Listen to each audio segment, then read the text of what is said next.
box of caramel-covered popcorn known as Crackerjacks.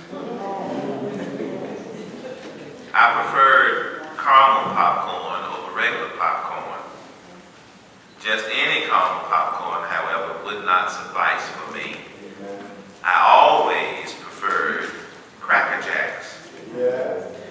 As I look back upon these years, I have come to understand that my preference for this brand was not simply because of its taste or the peanuts that were mixed in with the popcorn, but because each box contained a surprise gift or trinket. These small trinkets were, for the most part, cheap little plastic toys or paper items that broke or tore pretty easily. After all, one can only expect so much from a toy that comes out of a box of popcorn. However, as a child, my delight was in eating or sifting through the box of Crackerjacks until I found my surprise gift. Sometimes I would pour the box of Crackerjacks out onto my lap just to get the prize. There was always a sense of anticipation and expectancy and mystery. Whenever I found my prize, I held it with joy as if I made some great discovery or found some valued treasure.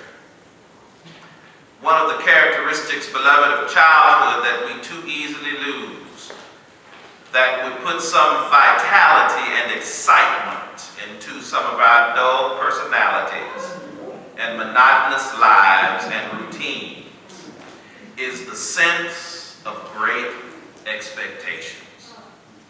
Today, as we stand at the beginning of the second month of a new year, do we have great expectations?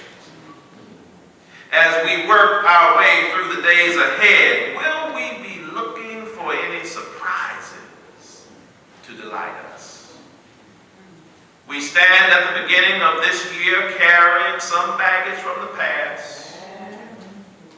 We did not solve all of our problems from last year. Consequently, we know that some of the same issues and the same people that we wrestled with last year will have to be contended with this year.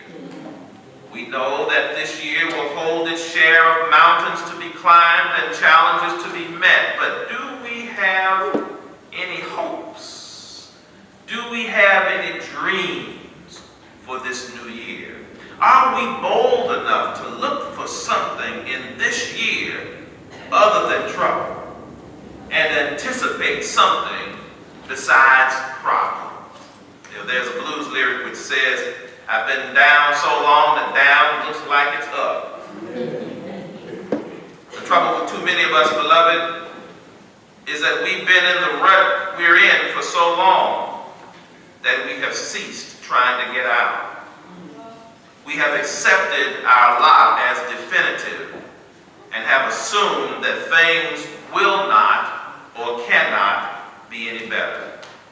For some of us, every day is the same. Every week is the same. Every year is the same. Everybody we meet is the same. Every doctor we visit is the same. Every teacher we meet is the same. Every church we attend is the same.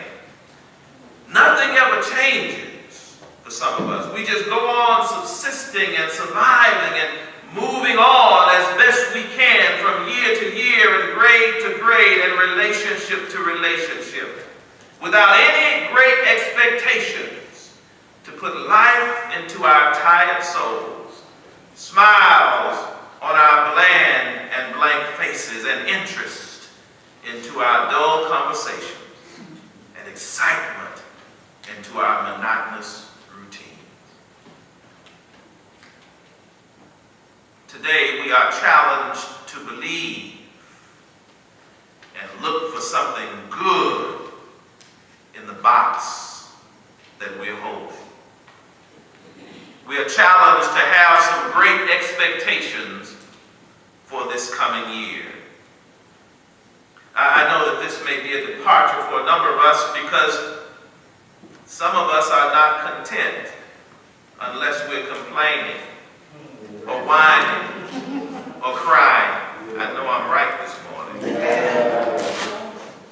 There are some people who specialize in seeing the negative, who are never content and who can always find something to criticize or complain about.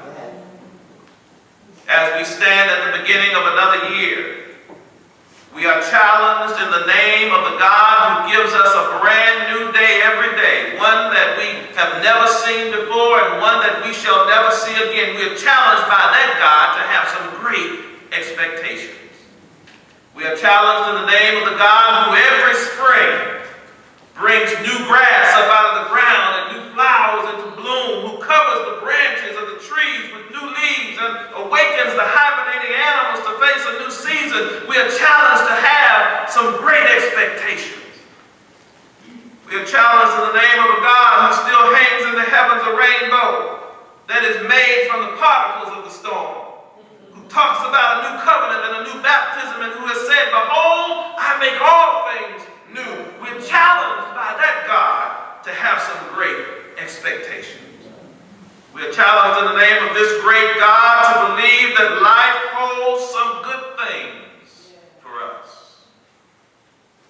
If the manufacturer of Crackerjacks is able to put some small trinkets in the boxes that we buy for enjoyment of those who purchase that product, then our God is able to put some good things into this year and into the world for the enjoyment of God's children who have been bought with the price of the precious blood of God's Son. When God created the world, remember, God looked at it and said it was good. Good things are built into life and creation. All we need is enough faith, enough vision, and enough get up and go to go find them. When we serve a God whose pleasure it is to have and to give us the kingdom, why then are we afraid to have great expectations in life? I'm preaching to myself this morning. Our foreparents didn't feel this way. They used to sing, "Believe I'll run on to see what the end will be." Because something at the end is waiting for me. If we truly believe, if with all they faced, if with the restrictions that were imposed upon them, they could still believe that life held something good, even if those things were farther down the road, why can't we in our time, with fewer obstacles and more opportunities, believe that life holds something good for us? Why can't we have some great expectation? Oh, beloved, where is our faith? I know that some of us may sincerely believe that life has already passed us by. If we had married a different person, don't look at her,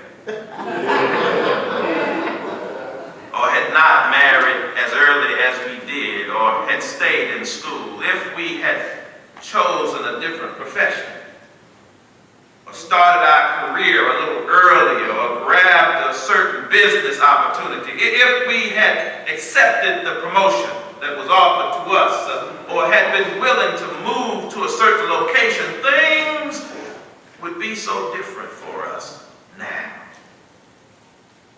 We had not wasted some of our younger years and opportunities.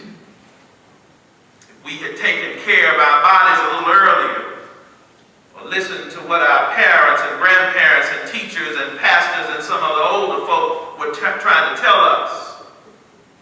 If we could go back and start over again, life would be so different. We have been born to different parents, raised in different circumstances. If we had been given someone else's talents or breaks, then there's no telling how far we could have gone. But the die has been cast for us. And there is nothing that anyone can do about it. No one can turn back the clock, and no one can exchange our place for another one. But right where we are, beloved, no matter how old or young we are, no matter how much water has flowed under that proverbial bridge, we can still have some great expectations. The process and the Word of God can still be fulfilled in our lives. This moment of time and the year in which we stand can still hold some glad surprises and good things for us. But what does this have to do with the gospel? Here it is. This is what makes the story, particularly to me, of Anna in our text so precious. According to the scriptures, Anna was a prophet. In the Hebrew Bible, Miriam and Deborah and Huldah and Isaiah's wife were also known as prophets. While there are several references to the women in the early Christian community who prophesied, Anna is the only woman in the New Testament given the title of prophet, except for the wicked Jezebel, who, according to the book of Revelation, called herself a prophet. Herbert Lockyer says, to prophesy simply means to proclaim a divine message. And Anna was one through whom God spoke to others. It is recorded in this gospel that she was a widow. She had lost her husband while yet a young woman and never remarried. Estimates of her age range from 84, as mentioned in the gospel, to 103. And according to the scriptures, she did not depart from the temple, worshiping with fasting and praying day and night. Some undoubtedly looked at Anna and assumed that she was living a dull life and had nothing to look forward to but death. And beloved, here's a lesson for all of us. Two of the greatest mistakes we can ever make are the assumptions that a life devoted to God's purpose is dull, and that church folk and old people have nothing to look forward to but death. Being devoted to God is about living. It is not about dying. Anyone who joins the church because he or she is solely making preparations to die is a little off base. We join the church because we're preparing to live. Because we have some great expectations about what we can become and do through Christ who strengthens us. If we are living in the center of God's will with hopes and dreams, we can't be idle and won't have a lot of time to spend on morbid preoccupations with death. The old spiritual says, I keep so busy serving my Jesus, I keep so busy working for the kingdom, I ain't got time to die. Anna, as a very old woman, lived an exciting life devoted to God. She lived a life of fasting and prayer. Beloved, when we pray, we can have great expectations. People who have no great expectations can't have much of a prayer life because prayer is what breeds hope. Praying is not an act of desperation, but praying is an act of hope. When we pray, we're not in despair because we can't handle the situation. We're in hope because we're coming to somebody who's able to do what we can't. Anna had hope and a dream that kept her going. We live, beloved, by our dreams and our hopes. When the present is in turmoil, all that keeps us going are our dreams and our hopes. Show me a person without dreams and hopes, and I'll show you a person, no matter how young or how old, who may be physically alive, but inwardly dead. Anna, like all the faithful believers in Israel at that time, longed and waited, prayed and fasted for the coming of God's anointed one.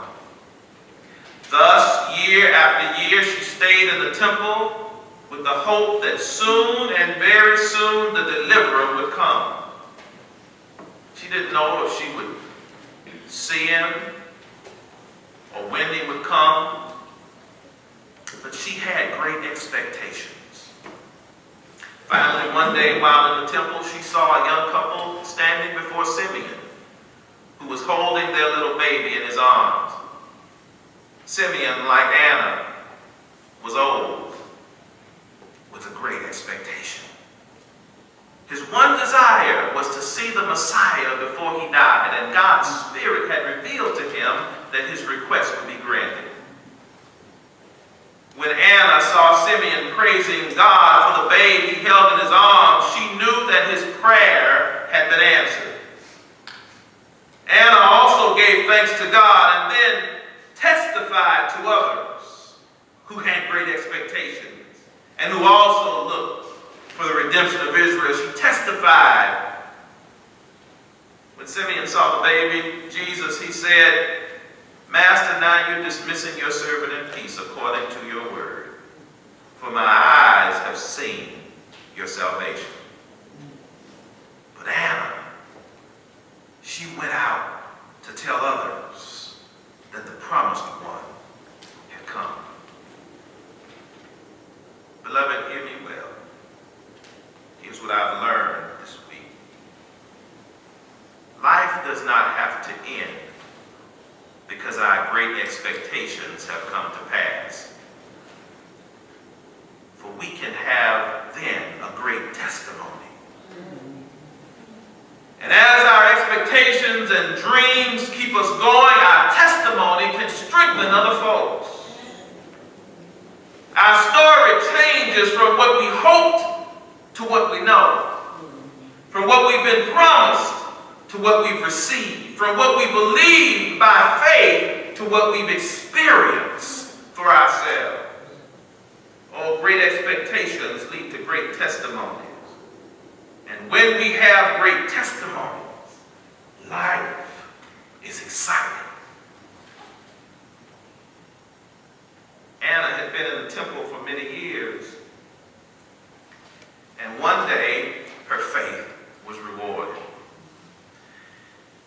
You know, I got to thinking, I doubt that the sun shone any longer or brighter or hotter on that day. I doubt that the wind blew any differently or the birds sang any differently. I doubt that she saw any signs in the heavens that indicated to her that something special was going to happen to her that day. From all outward appearances, the day that she saw Jesus was probably like any other day. Yet that day was unlike any other day she had experienced. Oh, beloved, this very day may be the most important day of our lives. From all outward appearances, it may look and feel just like any other Sunday. This year may have started out like any other year, but this year can be a very special year for us. We never know when the Lord will break in and reward our faith. At a time and place that we least expect, the Lord may have a special blessing, a special message, a special vision or revelation for us. That's why we must always live with great expectation. Great expectations of God's Spirit at work in our lives. Great expectations of miracles. Great expectations of answered prayer. Great expectations. be truly a Jesus follower is to live with great expectations. For Jesus himself told us that he was going away and that he was coming back and bringing the rewards for our faithfulness with him. We know not the day nor the hour when he will come. Therefore, we are to watch for our redemption to draw nigh. Oh, and I don't mind telling you, beloved, that I have some great expectations. Because the Lord has promised good to me. His word, my hope, secures. Therefore, I'm going to do this. I'm going to claim this year, 2020, by faith. And the question for all of us this morning is, what's in your Crackerjack box? Do you have any great expectations this year? Are you still singing that old dirge of a hymn, what peaceful hours I then enjoyed, how sweet their memories still, but they have left an aching void the world can never fill? Are you still singing that? Maybe we all start singing something good is going to happen to me. Yes. This very day.